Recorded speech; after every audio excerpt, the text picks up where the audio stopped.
that was my tipping point, actually. My head got jolted. It wasn't a significant car accident. And actually the doctors told me I was fine, and I could go home. But that turned out not to be the case. Welcome everyone to Health Coach TV. I'm your host, Dr. Shauna Menard, and I am so excited to have you hear from our very special guest, Gail Waitkun. Hi, Gail. Hi there. How are you? I'm doing absolutely fantastic because I am so excited for people to hear about you and what you've done. And if you are someone or know someone who's had a traumatic brain injury, a concussion, and are struggling and suffering, you definitely want to tune into this episode. Gail is an integrative nutrition health coach and traumatic brain injury survivor. She's been there. She knows what it feels like, and she's now an advocate. She's gone from a vibrant nursing student and athlete, and then 5 years of isolation following a devastating accident. And she's now used her experience in her amazing recovery to help others who are suffering from TBI to regain their confidence, their energy, their focus so they can get back in the game.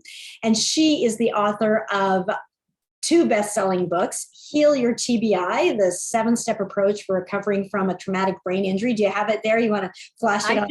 I do. It's right here. Yeah, and then the other one is Heal Their TBI for all of those who are caregivers for those, because sometimes people themselves, you're wondering, what can I do for my loved one? So we're going to tell you how you can get a free copy of those books. So stay tuned. We'll talk to you about that at the end. But it is an absolute pleasure, Gail, to have you with us and to share your brilliance, your heart, your expertise. And thank you so much for being here. Oh my gosh, it's an honor to be here. It really is a pleasure and quite an opportunity to share with others what I know.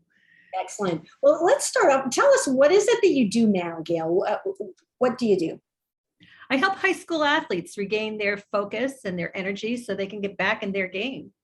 Yeah, awesome. And so how did you go from this nursing student and vibrant athlete yourself, and then you were suddenly sidelined, devastating? Tell us a little bit about that story. What happened, and then how did you end up doing this work and being an advocate and helping others now heal and recover from their TBI? How did that happen? Tell us the story. What happened?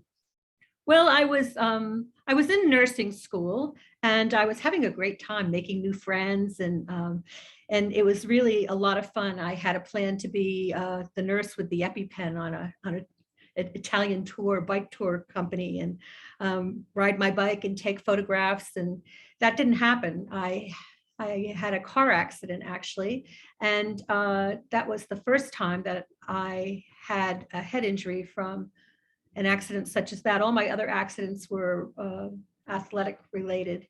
And so I lived alone, and I was sent home from the hospital to heal alone, which was kind of crazy because you don't think straight when you have a brain injury. So now I'm expected to go home and help myself. So I couldn't smell the eggs burning. I couldn't, I lost my balance. My peripheral vision went. I stuttered, and my speech slurred, and I was really totally alone. And, I found myself resorting to some rather unhealthy measures, and I snapped out of it one day and said, you know what, this isn't serving me, and I know I can get out of this. I've been a competitor my whole life, and now I'm in a competition against this brain injury to get better. And I found the Integrative Institute of Nutrition and attended for half a semester. And then I wasn't able to continue because the work was so hard for me. So the school was really nice, and they let me pick up my my studies when it was easier for me. But in the meantime, I entertained myself by being outside, getting fresh air. Every day I made myself take a photograph and put a quote with it, and that was my assignment to keep my sanity. So yeah, I thought, I'll attend the institute and I will become a health coach. And when you decided to become a health coach and you went there, and I also attended that school, and back when I was a medical doctor, and then I was like, oh, you know what? There's so much that's preventable. If we could just help people get out ahead of it, it would be so much more powerful. And that's what led me into that journey that I did there, and I really enjoyed that experience.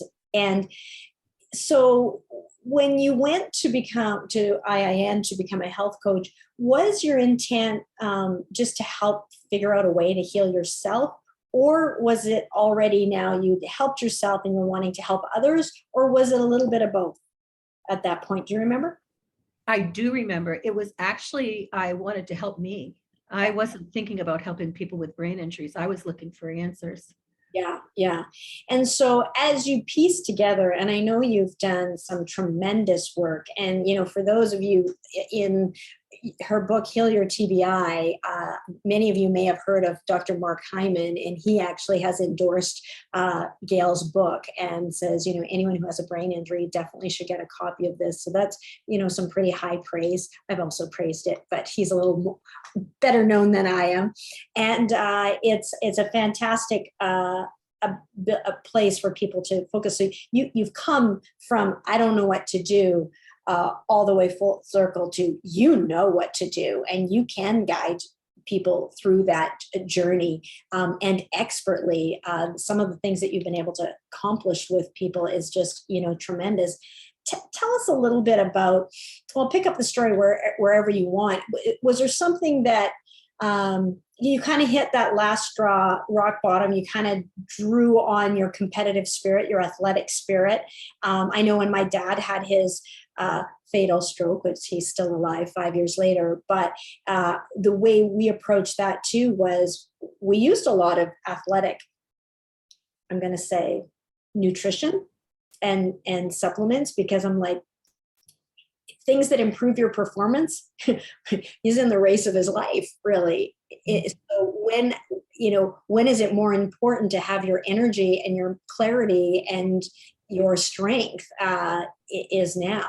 And I think a lot of people with head injuries are really struggling. We'll talk about how you work with people and what you would say, but address whatever you want to say. Tell us a little bit about, maybe even let's jump into what are some of the myths people have when it comes to brain injury and things like that. Like, sure. People think because you don't look different that you're fine. And so one of the myths is that if you haven't lost any consciousness, that you didn't have a brain injury, and that you have to hit your head in order to have a brain injury. And that's not true. You can have your head jolted and get a brain injury. And actually that's what CTE is, repeated like jolts of the head. What is it? Chronic traumatic encephalopathy. I believe that was my tipping point, actually. My head got jolted. It wasn't a significant car accident. And actually the doctors told me I was fine, and I could go home. But that turned out not to be the case, as I've already said. So, people think that they can see the effects right away. And I morphed into someone entirely different over the course of 3 days. So I went from being able to speak as I'm speaking now to the slurred speech and the stuttering. And then it just one thing on top of the other. My balance went. I couldn't drive a car. I was distracted, when I tried to drive, by the light coming through the trees. And there was a lot of things that people don't understand that happen to those who've had a brain injury. yeah. So another myth is that, helmet is going to save people. I would love to invent a helmet. I've been thinking a lot about that, that it would have a lining in it that could help buffer the impact. And also people think that, you're going to improve. Just over time, you're naturally going to improve. And sometimes people don't. Sometimes things start. For instance, I noticed 9 months into my brain injury that actually my lower back was hurting.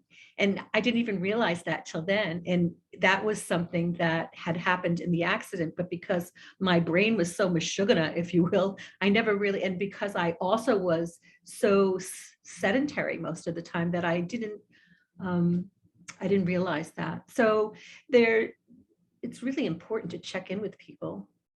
Yeah. And when you first had that injury and they sent you home, and when that 3 days, when you just became a different person, highly functional, able to do things, and then life is kind of gone in an instant. Like it was a different playing field here, and on your own with no support.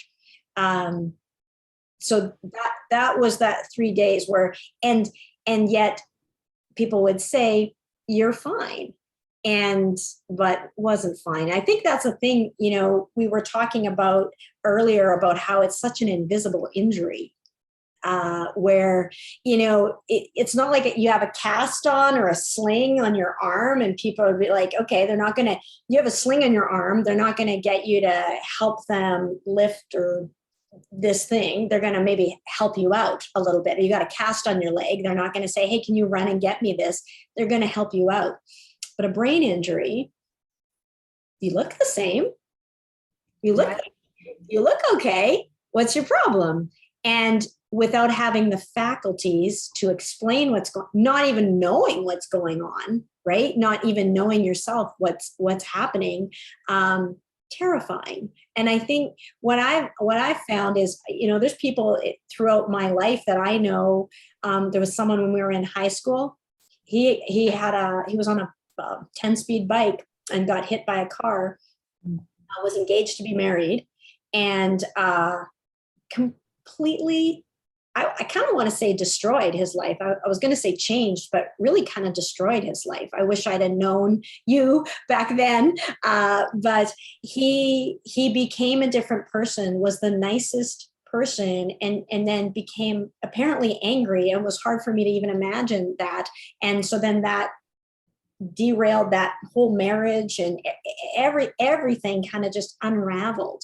And people can be feeling very alone when they need the support the most, and they just don't know what to do, which is why I'm so excited for you to share these books. And was there any others? I kind of cut you off there. Were there any other myths that you wanted to cover that I cut you off from? No, well, I just think you just illustrated one, that he didn't have a mild injury, but some people have mild injuries and people think that they're not going to have lasting consequences. And as in the instance that you just described, he got better and he looked fine, I'm sure. And, he was married, but it totally wreaked havoc with his life. And I get that. Yeah. Because she was, and in her defense, she's no longer married to the person she married. He is a different person. And so there's a lot to all of that. Tell us some insights that you share in your book, Heal Your TBI. What are some, and everybody grab a pen. So what are some tips that you could share with listeners? Let's say that there's somebody listening and they're suffering and struggling with traumatic brain injury now, and they just they don't know where to start, what to do. Grab a copy of her book. She's giving it away for free. That would be the first step. But anything else that you, any tips that you can just kind of point them in the direction, or some things that you've discovered? Well, I think that some of the most important things are, first of all, you have to acknowledge that I acknowledge that everyone's different and everyone's starting from a different base point. So one thing to do, which is usually always done, hopefully, is an MRI and a CAT scan. But I also am a big fan of the QEEG and a SPECT scan, because they can show things that a CAT and an MRI do not. So in my instance, I was told that I had a fault. I had nothing wrong with my brain that they could see on the MRI, but I actually had what Dr. Paul Wand, uh, my neurologist, called was a false negative reading. So he could see with the QEEG that I definitely had compromised brain matter. So, but I think the tips for people at home, once you've gotten those things out of the way, it still doesn't really, it doesn't seal the deal in getting better, because there are all these concomitant things that are going on depending on who you are. So I like to find out what those things are and work on them. And inflammation in the brain is what's happening with our brain injuries. And so I like to help people navigate through their home, get the toxins out, of the bedroom, out of the living area, your products. And it's not something we do all at one time, it's like little bits, but most especially the food. So great tips are: the brain needs water. You've got an athlete and they were used to drinking lots of water. Keep drinking the water. Darken the room. Light is really troubling for a lot of people. If there's any work that needs to be done on the computer, minimal time, and also have those blue glasses that help protect people from the computer screen, and minimize the noise. So ambient noise, things that you might not think are really significant, are such as, a trip to the grocery store. That's a lot going on. And what might not be bothering you is definitely bothering them, perhaps. Yeah. So there's a lot of things, and I help people figure out what those triggers are. Yeah, that's really great advice. Really great advice, and you know it because you've lived in it. And a lot of times, I'm a medical doctor. In case people have come to this and don't know that, I was a medical doctor for 25 years, but we haven't actually personally experienced everything. And there's nothing like somebody who's actually been through it and is on the other side to and working with it and living with it in a very productive, functional way, to shine the light and guide you along the path. And I know many times, well, you've encountered where, and hey, I am a doctor and they do the best they can, but they don't really understand. No one can really understand unless they've been walking in your shoes, what it's really like. And, everything from bright lights at a neurologist's office or a conference. I know you were sharing one time where something was delayed. It was a conference, it was a delayed, and it was really bright lights, and the people in there had brain injuries, and it is disturbing. And I kind of, as you're saying that, I'm resonating.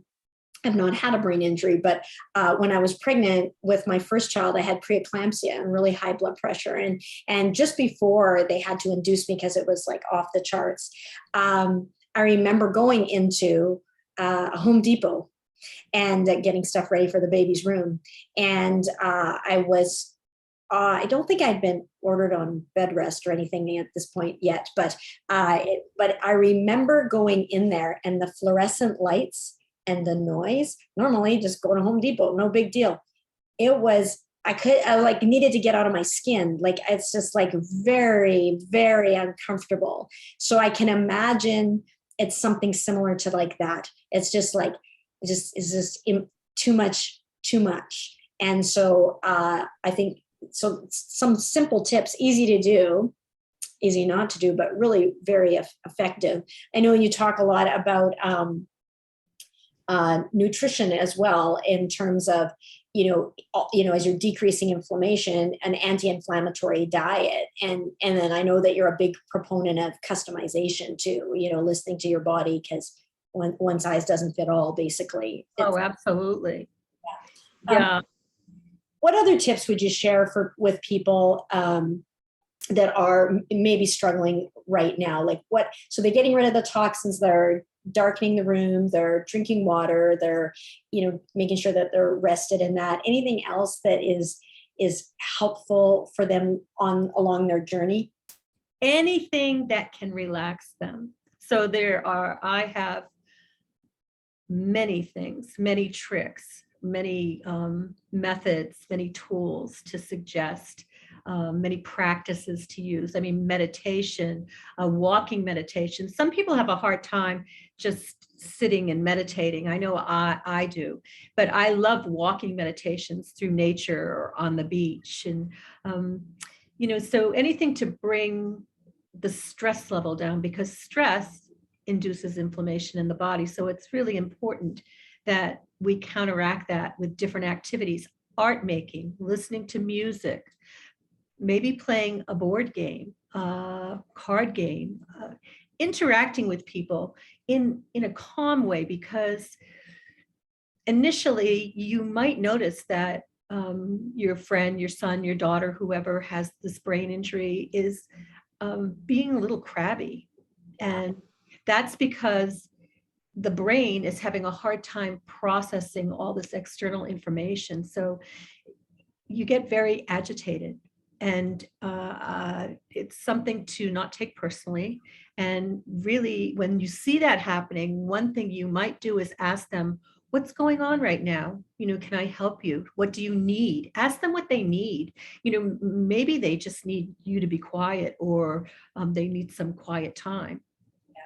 And that can be a hard thing to sort out. Like, it impacts relationships.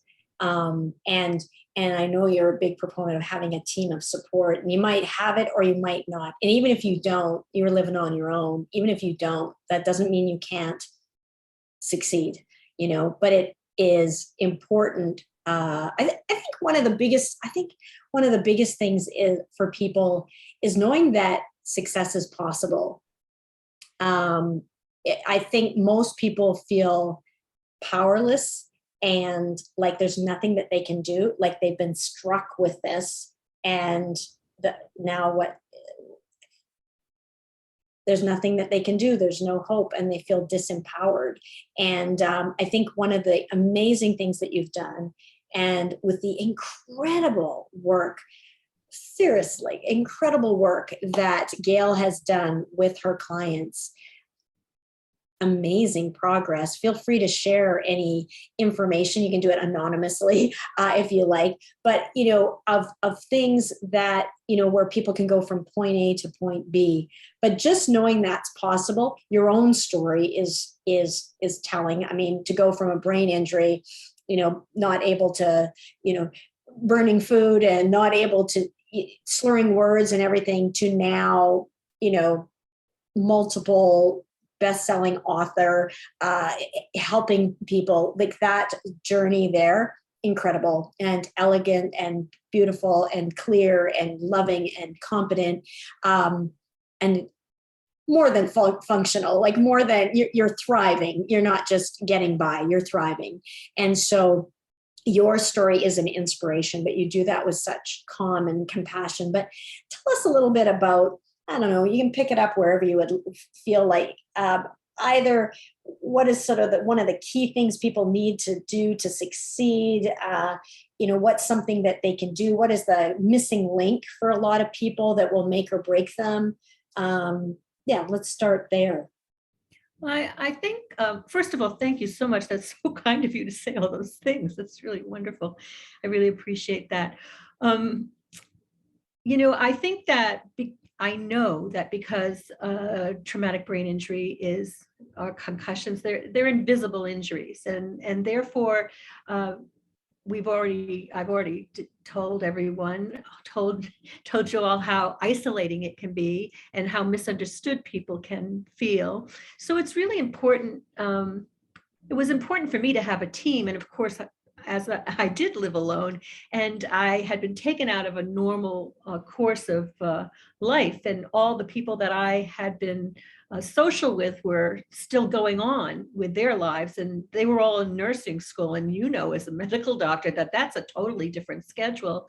And I fell out of contact with everyone, and that was understandable.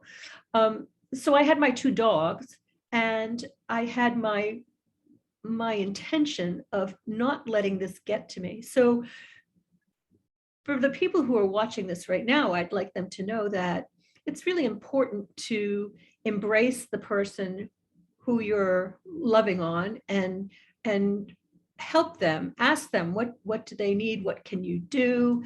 Maybe they need a ride, maybe they could need a lot of different things, but it's just really important to have a team of people around you so that you feel that you're not alone, because you can be I could be in a room full of people and feel very much alone because of the processing issues.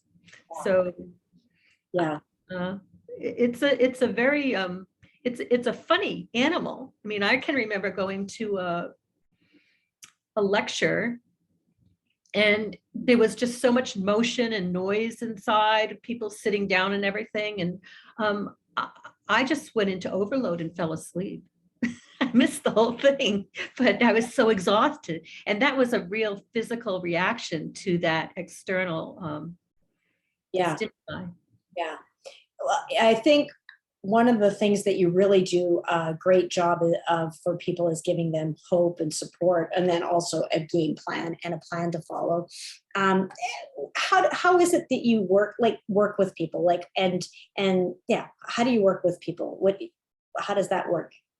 Well, it's fun because it's like when I taught school, everyone's different, and everyone has different needs and different personalities and different learning styles. And Lord, people's learning style can change drastically after a head injury. And for me, I love it because I get to be creative and really customize what I do with everyone. So to say I just do one thing with everybody isn't true, because it wouldn't work. I have to address each person and meet them where they are, and we go from there to where they want to go. And it's fun to put the pieces in place and put the steps in front of them that they can climb up on. And it's so rewarding to do work and see people go from point A to point B, and that transformation. To be a part of that is, I have to imagine, is so soul satisfying and fulfilling for you, as well as the obviously fulfilling for them too. But for you to be a part of it, I bet you that feels fantastic. Oh my gosh, it's such a gift. It's such a gift. Yeah. And there's one thing I wanted to say about feeling alone and people who are alone. And I came upon this idea. It's something I'm very passionate about right now. I would like there to be a way to pair high school athletes who've had brain injuries with the elderly population who are seeking help with their technology. Because that's what I did. I have a 93-year-old friend right now, and she and I speak at least 5 times a day. And I have helped her be able to access. She can do Zoom. She can talk to. She has kids. One in London. The other one lives in Oregon. She's in Michigan. She can access them. They can all see each other. They couldn't do this before, and it was so fun for me to help her learn how to do that. But most importantly, when I taught her how to do that, it taught my brain how to get better, because when we teach something, it helps us get our brain active again and connecting. So yeah, if always there's always something that someone has that they can teach someone else. Maybe you're going to teach a younger child. Maybe someone's going to teach someone in the family how to do something, that they really are passionate about. So that's a really great tip. I remember as a medical doctor, giving talks. We would do rounds and also teaching residents.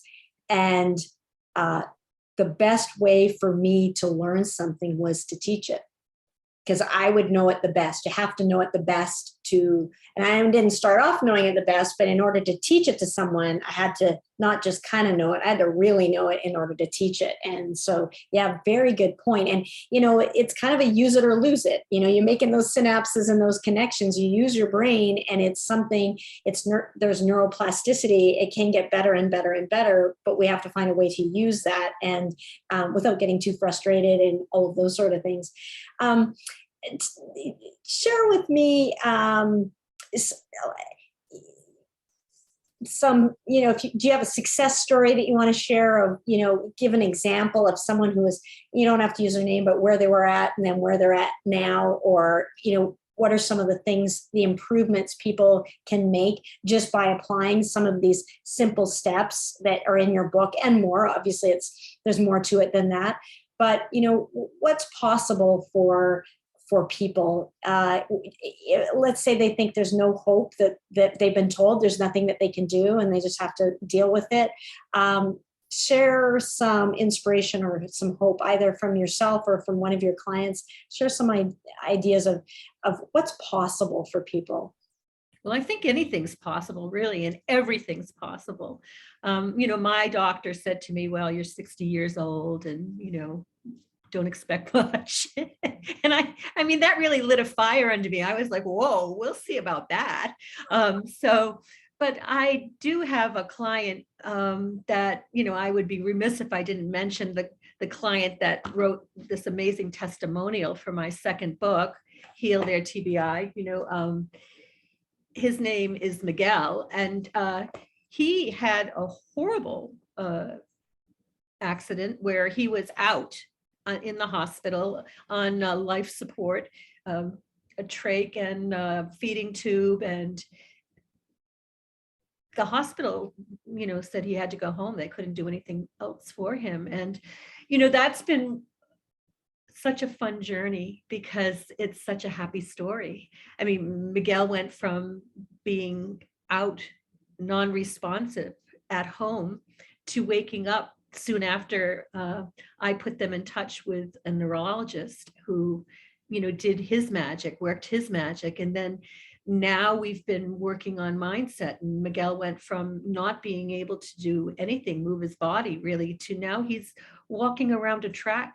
He's walking a mile around a track. He's walking around the block. He's eating. He's he's making such progress. And every time he has something that he has to do that he's having trouble with, we work on that. And it's usually the mind that we work with.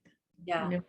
We do vision, we plan it out. We talk about what it's going to be like. I want him to tell me what is it going to feel like when you can speak that word. And for those of you who might be confused by what I'm saying right now, Miguel can text faster than anyone I know. So that's how we communicate right now. But that's been an amazing journey to see, and so rewarding. To have somebody really feeding to, breathing to, and not being functional, to now walking on a track and amazing. And that you were pivotal in that, and you did a really amazing job of coordinating, helping them coordinate a team, helping them access some other professionals, helping them access some other tools, coordinating the whole game plan when the family members are there desperately wanting help for their loved one, but not having a clue where do you begin, because the experts are saying there's nothing we can do. But what I've seen is consistent, positive focus, baby steps in the direction that you want is powerful. And what you do is you give them the direction and the baby steps, and you're holding their hand every step of the way through that. And I know that what your program is your best. So it's, depending on the person, it's your absolute best idea to take them from where they are now, maybe just mildly confused or dizzy or blurred, fuzzy thinking, or bedridden, to wherever they want to be, and kind of lightening up on the time frame. Just, we're going to get there. We're going to get there. We're going to get there. I'm going to see you through. I'm not letting your side go, because how isolating it is, and the power of having that guide and that support. You're a lifesaver, Gail. You really are, for those people. And I'm just so excited to be able to have you, share your story, share some of these things with our viewers and listeners. anything else that you want to kind of hopped around a little bit, anything else that I haven't covered that you think it's important that you'd like to tell people before I let them in on how they can get copies of your book and things like that? Anything else that you think, if you're speaking to someone with a traumatic brain injury now and they're struggling and they're now maybe hopeful, they're like, wow, if she can do that with Miguel and she can work her magic that way, and it's really just consistent, focused, loving effort in that positive direction. Anything else that you'd like to share? Well, I think that in order to avoid confusion in the Miguel and my thing, I mean, it involved, of course, working with his parents and a friend of the family. So we did put a team together that way. And, you know, I think that people should just know that everyone's different, of course, and how a brain injury affects everyone is differently, but no one should give up hope on anything. I mean, Miguel's an example of that, but I think I am too. You know, here I was alone. I had my 2 dogs, and, you know, pets are great. And, you know, I think that you can help someone who's down by lifting them up, by asking them what they need, by, you know, just finding out what it is that they need and go from there. You know, to just give one blanket sort of what we can do right now. I think that's the most important. Yeah, yeah. I just want to thank you, Gail, from the bottom of my heart for doing the work that you do.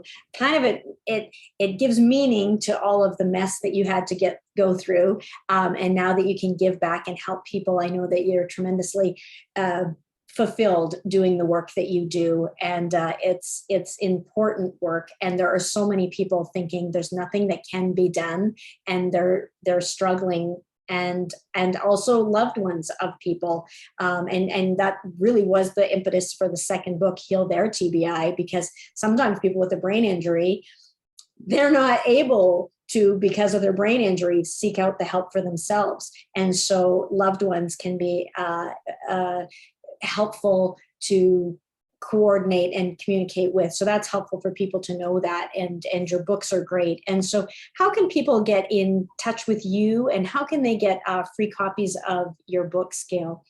Oh my goodness, yes, I love giving free copies of my books. I have a website. It's called healyourtbi.com.